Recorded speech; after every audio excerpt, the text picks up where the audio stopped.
Principal de cette mission de contrôle est d'appuyer l'ANUTTC dans la mise en œuvre de la politique foncière de l'État. Concrètement, il s'agit de vérifier la régularité des opérations financières, foncières et domaniales, d'évaluer la robustesse du contrôle interne et de mesurer la performance des programmes fonciers et cadastraux. Conformément aux dispositions du décret numéro 0376/PR/MCP du 20 septembre 2024 portant création, attribution et organisation de la Direction générale du contrôle budgétaire et financier, 3 volets seront examinés. La régularité. Il s'agira de regarder la conformité des opérations aux lois et règlements en vigueur. La transparence et la prévention de la corruption en application des règles de discipline budgétaire et de lutte contre les pratiques illicites. La performance pour examiner l'atteinte des objectifs fixés dans les contrats annuels de performance, notamment en matière de délai de traitement, de délivrance des titres fonciers et de satisfaction des usagers.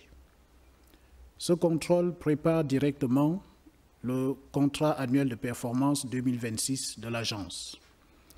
Les constats permettront de fixer les indicateurs réalistes, mesurables et alignés sur les attentes des citoyens. C'est la passerelle entre l'exécution passée 2023-2025 et la programmation future 2026.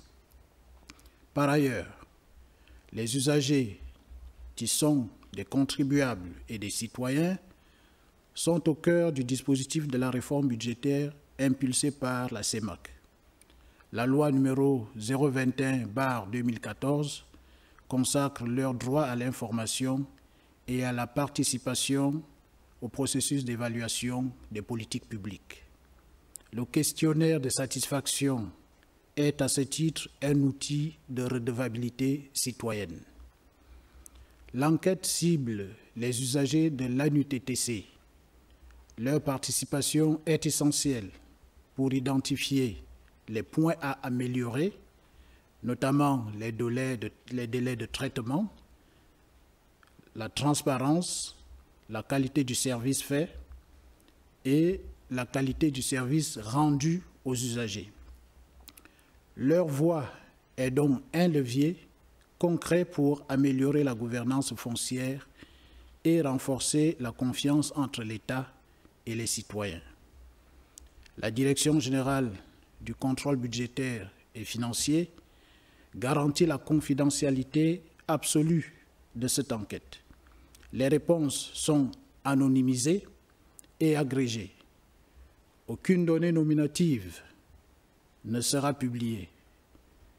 D'ailleurs, la loi numéro 021/2014 sur la transparence et la loi numéro 041/2020 sur la prévention de la corruption encadrent strictement ce processus. Les citoyens peuvent donc participer en toute confiance. Je vous remercie.